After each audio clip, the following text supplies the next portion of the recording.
Hi, everybody. Steve Tarter, another edition of Tarter Sauce. Okay, and with me today, I'm privileged to have a couple of folks from the TV operations here in Peoria.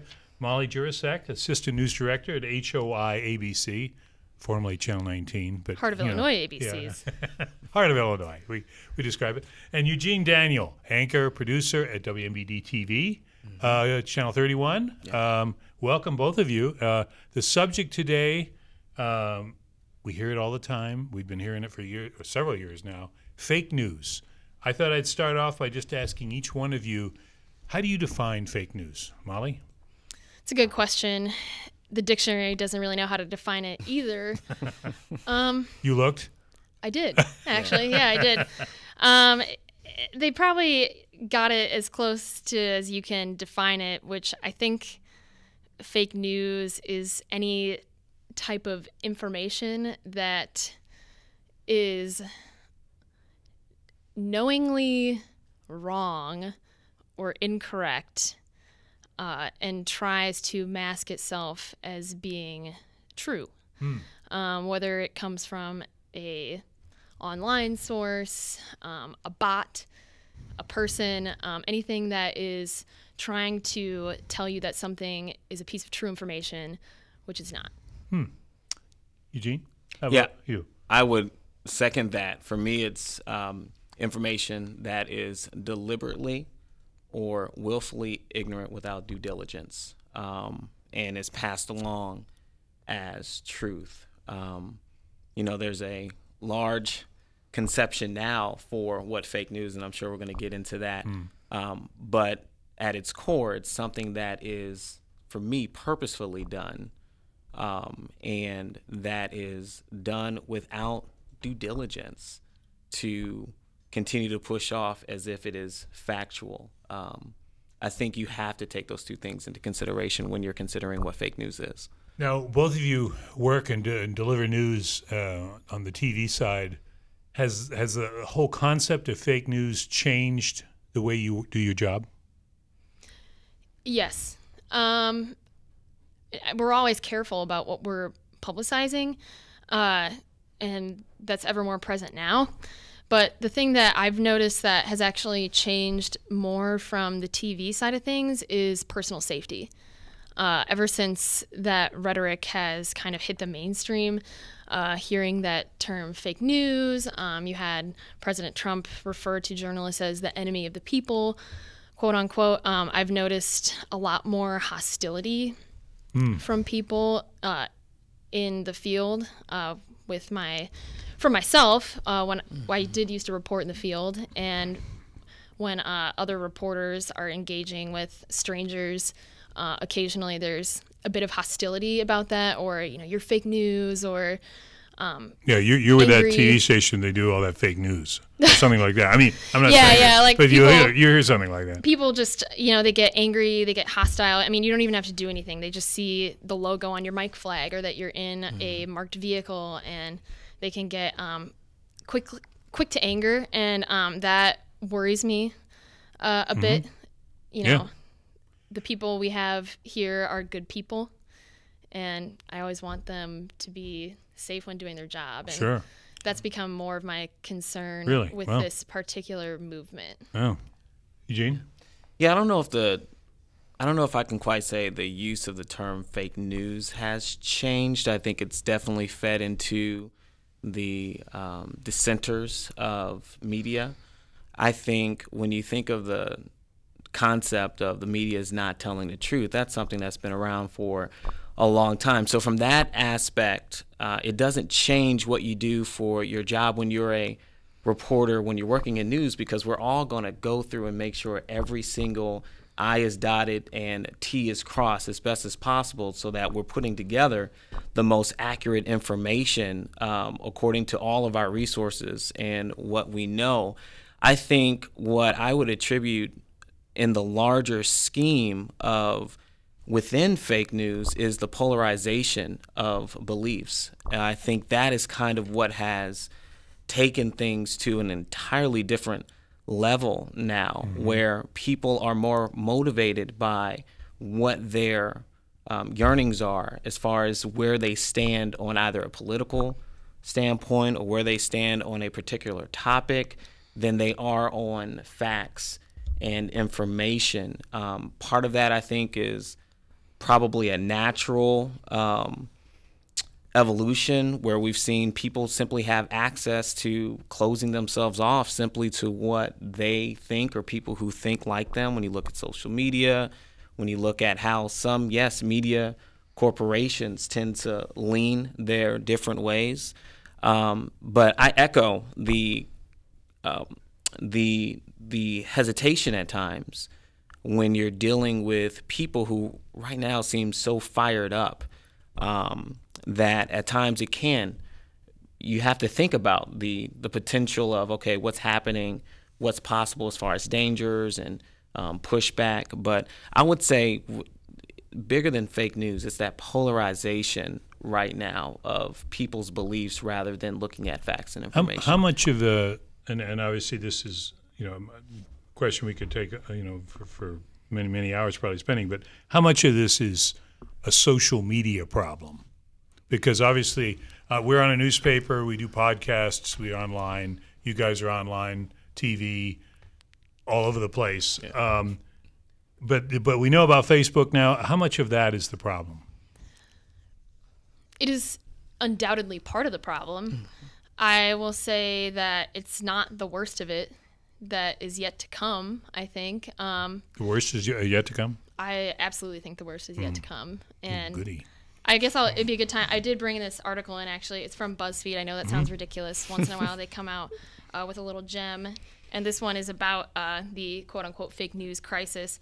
And they actually talk a lot about technology that is being developed right now that is going to make fake news even more. Are we talking about manipulating video and audio? Yeah. So not only social media gives you the opportunity to just say what you think is true in words, maybe share photos that are manipulated or photoshopped, or you're fooled by a website that passes itself off as a real publication that's not, and people still have the opportunity to combat you with facts, and that happens a lot. You see, hey, I looked this up and it's actually a hoax, or I looked this up and it's actually not true.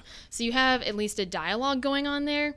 But what we're seeing in the future, and I believe it was George Washington University that's been testing this technology. Don't quote me on that. I'll have to double check. But you can literally make it look like somebody's saying something in a video now. So you can take an actual video, manipulate it. You can manipulate and change it. And they actually give an example on the university's website where they took Barack Obama and manipulated a video to make it look like he just said something that he didn't. And that's scary. Yeah, especially in your industries where, people are, seeing is believing, right? I mean, so if it's on TV, people, obviously we're all questioning everything now. Go ahead. Well, I think that goes to the point, and drawing back to social media, it is both the greatest gift, I think, of the last 15 years, and also, if used improperly, one of the most dangerous weapons. I think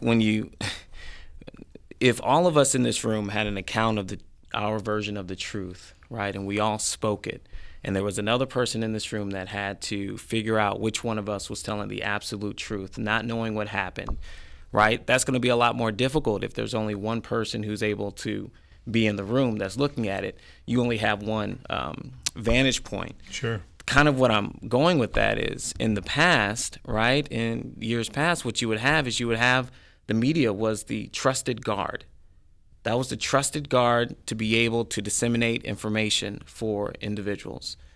Now what you have are, through social media, is as a viewer, as a gatherer of information, I have to now decide of all the various voices, because everybody has the opportunity to have a voice. I have to decide out of all of that who is telling the truth. And that is, again, both a gift that we now have the ability to share information in rapid speed and everyone can have that voice, but also a danger, because with that, a lot of people aren't trained. A lot of people don't have the right motivations. A lot of people aren't knowing of all of the facts and the information, yet they want their voice to still be heard. And now I have to decide between all the things that I'm gathering, what is the truth? And I think when you look at that concept of social media, that's where it can become dangerous. But I think even bigger to that, educating people, viewers now, really a lot of onus is on them to be educated in being able to identify what is factual. I think that is a huge component now that we have all of these various voices. I don't know that there's one answer for this, but let me ask both of you this. So just based on what you just said, Eugene, you're faced with this, just sort of array of choices. How do you advise somebody to find truth? That's a good question. It's something that I do a lot when I'm trying to sift through information is find out who owns the publication that I'm looking at. First of all, if I'm going to read something, I'm going to start with kind of your main publications. Well-recognized. Yeah, well-recognized. What is my local media saying? What is the New York Times saying? What is, ABC News saying? And then if I skim a few of those, and maybe the original source of information was a website I haven't heard of, or just something that I'm unsure of, I'm going to say, okay, it came from blah, blah, blah.com. Who owns blah, blah, blah.com? Mm-hmm. And so you can certainly Google that and find out pretty quickly. I've even done it with like local TV stations, like who owns that TV station? Right. And you can find out a lot about the credibility of a place pretty quickly if you look into that, and it comes up pretty quickly. Mm-hmm. Nowadays, I would say even just because something is widely publicized, it might not necessarily be true.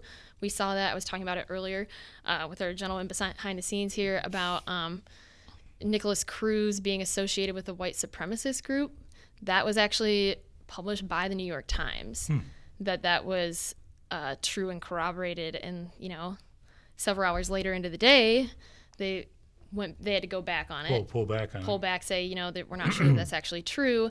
So even because something is widely publicized, you still have to be careful and, read multiple sources, find out who owns the publication that you're looking at information from, because it makes a huge difference. You're going to find out if something is a quote unquote fake news website pretty quick. Mm-hmm. If you can't find out who the owner is, it's like an erroneous individual, a bot. It could be a bot. I don't know if everybody knows what the concept of that is. So that's a whole nother discussion, but we'll get to bots later. If you can't find out who owns the information you're consuming, it's probably not a good place to get your information. And you have to go to more than one place now, unfortunately. You just have to. Eugene, what tips do you have for somebody who says, so where do I find, or maybe they didn't ask, maybe you just want to help them. How do you navigate that sort of myriad of choices that you described earlier? Yeah, I certainly echo looking at a variety of various sources. For me, I will trust just through the history of their work, New York Times, Washington Post. I mean, and to that New York Times situation, what a lot of people don't take into consideration when you're thinking about this concept of fake news, as trained, professional, experienced, and credible reporting, if you do indeed make a mistake, we're human beings, that happens. Sometimes our sources that we have or the information that we have simply doesn't pan out in the end. If you do make a mistake, you are obligated to come back and make a correction. And I think that's a huge difference when you're talking about the concept of fake news and an established, professional, credible source. You are obligated, as journalists, we are only known by our word. Mm-hmm. Once you no longer have your word as bond, and you break that time again, your career is over. I mean, a lot of people don't really think about that. For us, it's over. So, if a organization does show that they have gone back and add corrections, I think that's a huge thing. But again, checking various sources, I do like the concept of going back and looking at kind of the origins of the particular news outlet. But for me, it really always has to come down to, I have my staples that I'll kind of tell people, listen, this is a great way to start. And I'm a fan, maybe I'm biased, of local news. I mean, your local news stations, we are a part of your community. And I honestly will always be a supporter of that, for people to kind of know what's going on in your community, because we're living here. This is sort of inside thing, but on that point, Gene's point about local news, covering the city council last night, when I get back here, we put the TV on and we see how the respective stations covered the very same thing that we were just at. And you want to see the angles. I mean, because obviously a 4-hour meeting, and you distill it down to 2 minutes, 3 minutes, or whatever you guys are going to give it, and we have X number of inches to give it, and we're writing a deadline. See, I think that's what people don't always realize too. This thing about truth, but it's extracting, and both of you are in the business of doing that. You're having to deliver something that you decide as a news director and as a producer, as an anchor, that this is objective. This gives both sides. You deal with that every day, don't you? Of course. Yeah. And I'll echo what Eugene said. And I tell this to people all the time when they say, I'm just so discouraged. I don't even want to watch the news anymore. I don't even want to bother anymore. And there is a term for that. They call it reality apathy. It's a scary thing. It's not a good way to uphold our democracy. And the people that I believe are doing the hardest work to uphold our democracy are your local journalists. They're not doing this to be on TV. They're not doing this to get rich. They're not doing this. As we all chuckle. Yeah, I'm serious. These people care. They are working long, tireless hours to make sure that what they're doing matters, that what they're doing is correct, that what they're doing is helping you live your life to the fullest, to be an informed member of the electorate, to make you happy to be alive every day and live where you live, while also knowing about the unfortunate realities in the world we live in as well. These people live in your realm, and I sincerely believe you should trust them.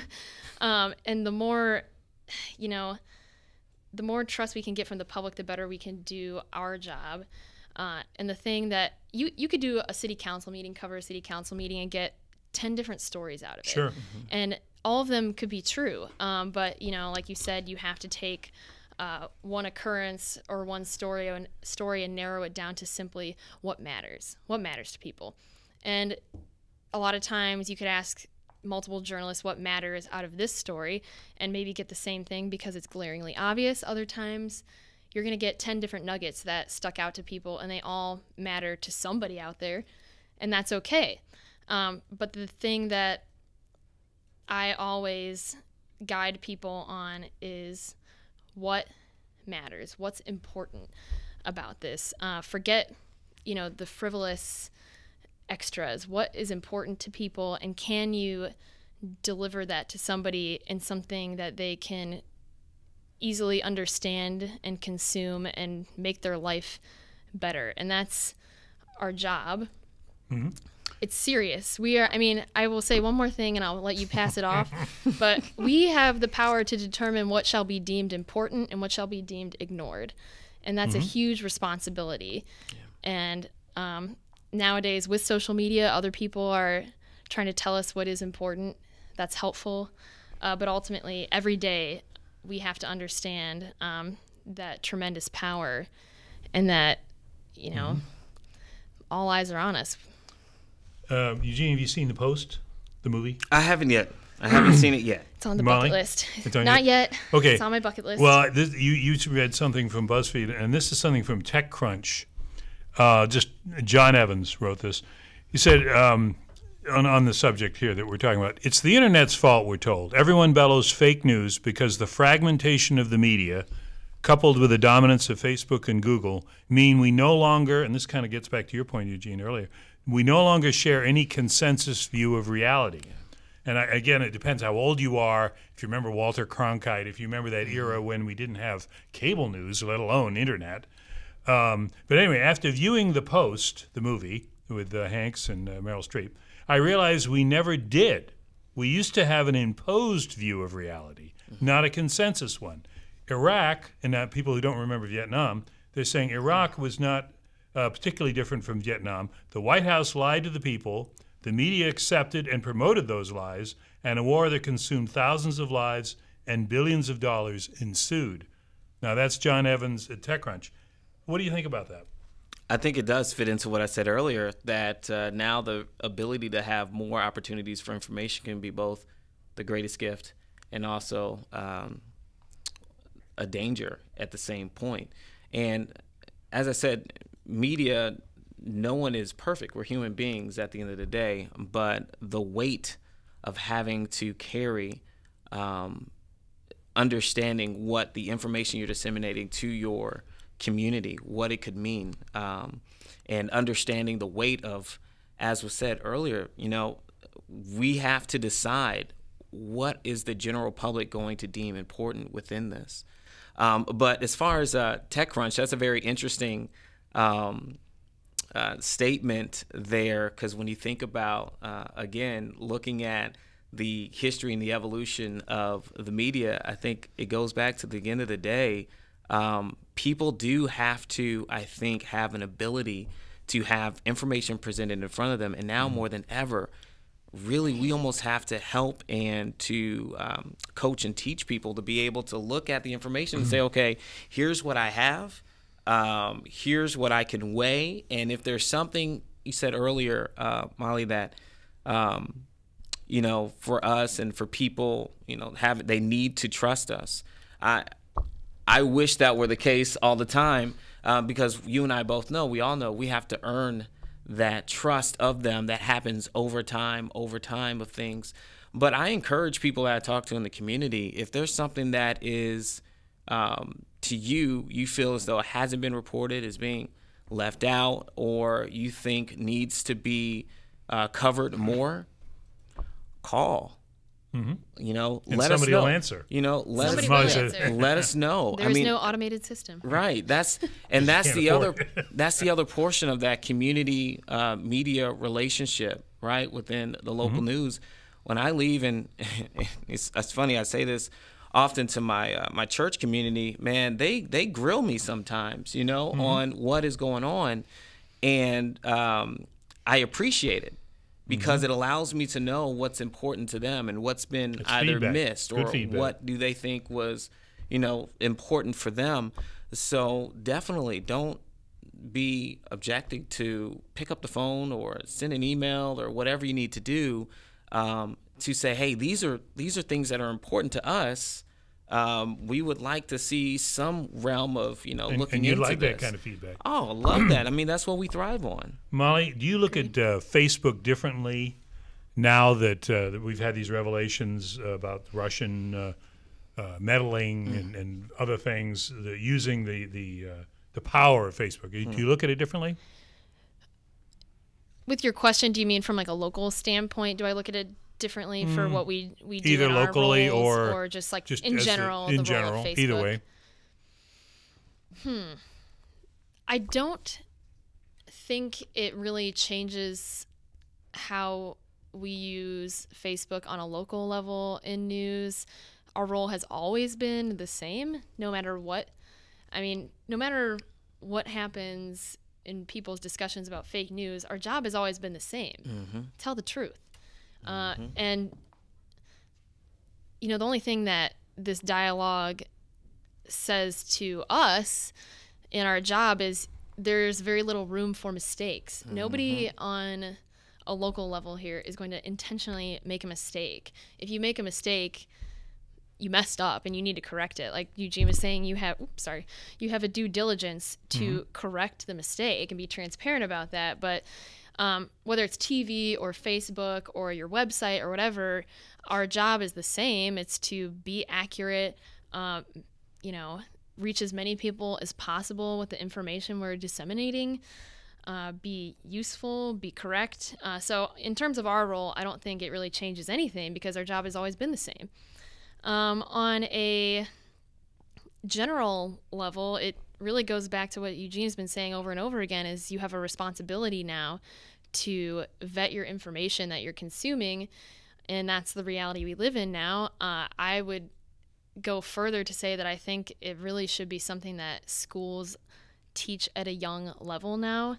In my elementary school education, we're still using the Dewey Decimal System, and you have to actually check out books at the library and, write an essay. I would encourage teachers to try to challenge their students to, hey, use the internet. Try to find, write an essay just using stuff from the internet and try to find stuff that's actually true. And boy, I'd like to see those papers. Yeah. But I have seen news stories about classes teaching media literacy, which I think is critically important now, and it's something that kids need to understand from a young age because this is the world they live in now. I almost think that sounds like and maybe it already is. I don't know. Media literacy could be a college course. It could be an elementary school course. But taught at any level. Yeah. Right. Yeah. Right. What about Eugene? The going into the schools. What would you tell kids? Man. First of all, they're pretty much. Well, I know they're more knowledgeable than I am about some things. I speak with college students all the time. I work with a lot of college students, and I'm also able to interact with a lot of high school and younger. Can you imagine being them right now, and they've only known this era? Right. When you are under the age of 20, you've known Facebook, which came out 15, 17 years ago. You've known social media pretty much since you've been alive, and you've lived in an age of disseminating information at rapid speed since the beginning. Now, I'm not old by any means. I'm still relatively young, but I remember writing my papers on a typewriter. Growing up, I remember having assignments where I did have to go to the library and using the decimal system. I remember when I didn't have the resource of Google to really help me out, and dial-up speed on the internet and text messaging. You had to pay 10 cents for everyone you received or sent. I remember these things, right? And so for these young people, man, they have the most incredible task of constantly being fed information and having to learn at a young age how to sift through that for what is real and what is not. And I absolutely believe that we should be able to coach and help them early on to decide for themselves what is real and what is not. We do that in schools, right? We kind of try to teach our students how to be able to look through facts. That's when you're doing reports and papers and you're going through history and all of these things. But I think maybe it is time, that we start considering, if schools haven't already been doing that, of going through a social media informational type of course, because our overall objective from the media to the schools to our public officials should be able to create environments for citizens who are absolutely the best for that they can for our community. That's what we should be doing. So maybe it is a point for that. But, man, they have such an incredible task as young people. While you're talking, Eugene, I'm thinking, and this is we'll throw this out to our audience, because I think it would be great if the media, the local media in Peoria, and that's you guys and us and several others, and I include public radio and TV. H isn't here. H. Wayne Wilson was going to be here. We'll get him later. But get that group together and band together to do some kind of, outreach program. Everyone's going to do their own thing, of course. Coursework. But yeah, because I think it would be important to get into the schools in whatever way we could to, as you say, try to help them. Not say, listen to read the paper only and forget about these TV guys. I mean, it would be more, everyone, we're all here to provide information in different ways. So I just think that's an excellent idea, and we'll have to pursue that. Maybe we'll talk to our respective bosses and see what we can come up with. I think that's a great idea. Well, because I think it's crying out for, we've got plaques on the wall here in the Journal-Star.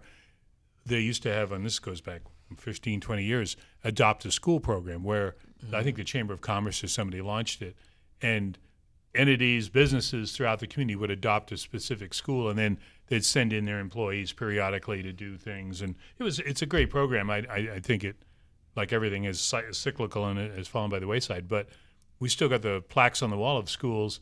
I noticed them the other day. The schools no longer exist. Woodruff, well, they do, but they've changed. Woodruff is now a technical career thing, and I think it was Longfellow was been since replaced by Lincoln School, and so we'll have to work on that. What about, let's go back to the internet for 1 minute. We're talking about fake news, and I don't want to focus only on the internet because I think, well, wouldn't you agree that now when somebody says fake news, it covers a wide variety of things? Well, when people are talking about media in general, they tend to umbrella everything. When you say the media, it's a slight pet peeve of mine because you're lumping me into pretty much, that's a pretty big umbrella. Yeah, you spend your life trying to sift through it. Yeah, that's a really big umbrella. People do tend to use terms like that with a wide brush. And I think it goes back to the first question you asked, Steve, is what is fake news? And from our perspective as journalists, fake news is a much narrower group of disseminators.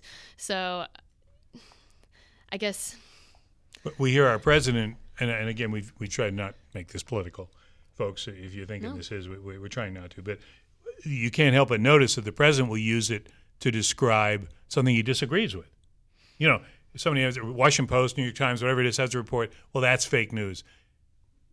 And we won't get into the specifics there, but do you agree a fake news now is an expanding category? Yeah, it's an extension. A lot of people do utilize it as an extension of the opposite of where their polarized beliefs are. Again, we're in a time where polarization is so vast, which I'm being able to stay, and I can stay in my bubble on my side of the room for the people who believe what I believe and strongly believe what I believe. And that is only fed through having an avenue to say something is fake news. And again, it's not choosing a side or speaking down on the president by any means. But of course, if you're in the media and you know that you've done due diligence and you have various politicians, because it's not only President Trump who has said it, it's a wide variety of people who have used the term fake news, that it's frustrating. And that there are people who are holding those leaders in esteem. And when people in leadership who are saying that, and some of them knowingly knowing that the information is simply that they don't agree with it, that is harming. But, the damage really isn't about us. Big picture here, when you're thinking about the media, we're forming history right now. Big picture, 20, 30, 40, 60 years from now, we're going to be looking back at how the story was told through media, how the story was told to figure out what happened in history right now. And so all of those bits of that's fake news or I disagree with that, all of those things that create this narrative is going to be impacted on how we see history 70, 80 years from now. So it has a much larger context to it as well. But when you talk about media, I think that was kind of where one of the questions was, when people say put out all the mainstream media is the concept. It's like, listen, there are so many forms of media, for one. There are so many different newsrooms and media corporations, too, for people to lump us all into one large conversation.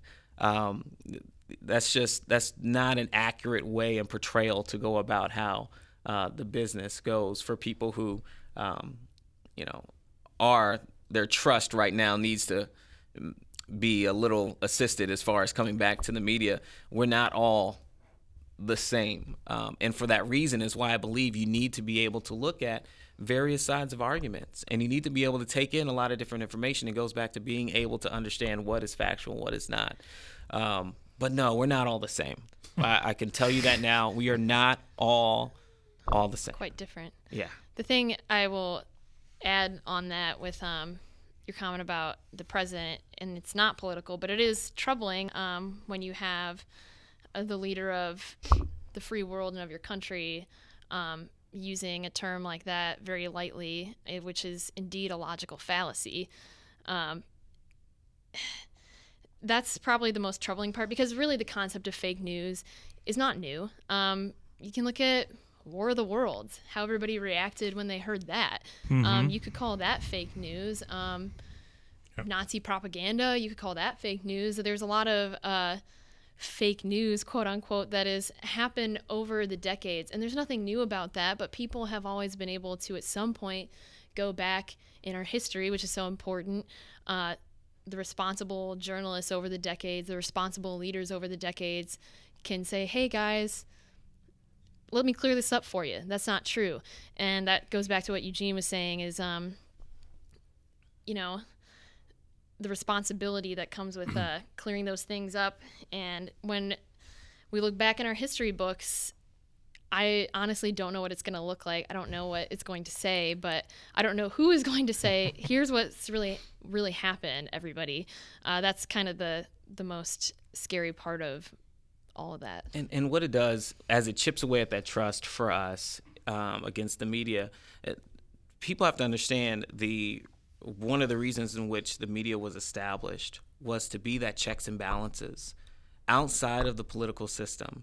And when, as a politician at any level, you're able to simply dismiss the information by saying it's not real, or that is a way that you can block off from adding just a little bit of doubt to it.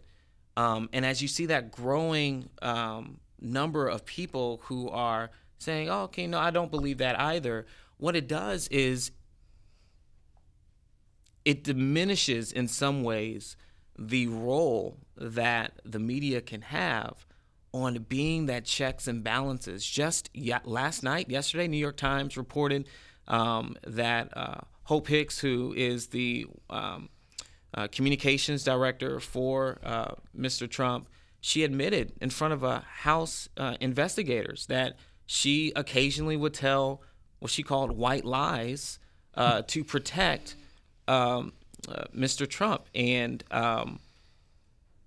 when you think about that as a reporter moving forward, how do you take her statements? What in the past did you willingly, knowingly say that wasn't true and was true? Those are the kind of things where when you are a reporter, it's not for people who think that it is, as you said earlier, glitz and glamour. It is not an envious job. Many times you're dealing with rejection constantly. You're dealing with people now who don't trust you. You have a growing number of dissension against your profession. And that is not an easy task and toil to carry. But it has to be done, because if it's not, then a lot of the things that are done in public sector, sometimes private sector, that shouldn't be done, that isn't for the best of the general public, would go uncovered. And that's not acceptable. And Eugene, I'm hearing, the other thing that it just occurred to me as you were talking, that the use of the term fake news by, say, somebody in power or somebody who's answering, it's almost like a tactic. It's intellectually dishonest because now you don't have to say, oh, well, that's a point I don't agree with, or, my point is different. No, you don't enter into that kind of debate. It's just, that's wrong, that's fake. I'll keep saying what I'm saying. And as a result, we haven't engaged which I think is a time-honored thing here of, if we have a debate, if we have a discussion, 2 points of view, we're not getting that out. Yeah, if you can show me facts, I'm more than willing to be able to have that conversation with you for sure. And I think any respectful, reasonable journalist would. But to simply cast away something because you can't believe it to be real. Don't want to believe it. Or don't want to believe it to be real. As a culture, society, that's problematic on a multitude of levels, to where we are ignoring each other simply because we don't believe it. And it's not just the media, by the way, who's going through this. I was just speaking at the Ag Lab 2 weeks ago or a week ago for a presentation that I had there, and they're dealing with it as well as scientists of the work that they go through to put together information and what they're doing there within the Ag Lab and sciences as based off of science. But then you have people who simply don't want to believe fake science, the science. And so it's not just, the media who's going through that. This is hitting on so many different arenas to where information is seemingly no longer the most valuable resource. Part of that, I think, that could help in easing that is a lot more cooperation between organizations, whether it's government offices, journalists, scientists, companies. There's been with this whole movement, almost a kind of a wall that's been put up between journalists and the people that we go to for information. So if you're a public official, if you're law enforcement, if you're a business owner, a company, scientist or whatever, there's I feel a strong hesitation to cooperate sometimes. And, journalists aren't out to get people. They're just out to ask questions and find the truth. So, it gets even more difficult when you can't cooperate with people and speak to people about the questions you need to ask. And asking questions is not an attack. I've seen time and time again where, just because you've asked questions, people often take that as an attack. It's not an attack. It's the same, if we're having a discussion about fake news and I say, well, how do you know that? Or where did you get that information? I'm not attacking you. I'm just asking you, how do you know what you know? And it's the same thing with our job. Is there has to be some kind of cooperation there to help all of us, to help that scientist have his bosses and his public, or her bosses and her public, trust that person. If we're cooperating with each other and being honest, we don't have to attack each other to achieve that. I think I know how both of you respond, and let's wind up with this. Your reaction to this statement. The fake news phenomenon has created a greater appreciation for journalism that exhibits integrity, objectivity, and accuracy. Buy that? How do you know that? Where'd you get the quote? It's from some internet source. I've got it in the other room, Okay. but I'll let you know. Okay. Not so sure, are you, Eugene? Can you repeat it, actually? Yeah. The fake news phenomenon has created a greater appreciation for journalism that exhibits integrity, objectivity, and accuracy. Maybe by some people. Yeah, that's where I am hesitant. That's a blanket statement. I think this time period, 30 years, 40 years from now, will be so significant for a few different reasons. One, I truly do believe right now there is a growing number of young people who are looking at what's happening and are going to be inspired to become journalists. Similar to how I have read happened within the Watergate scandal, that time period boosted so many to want to be journalists just because of because a lot of people don't realize at that time as well.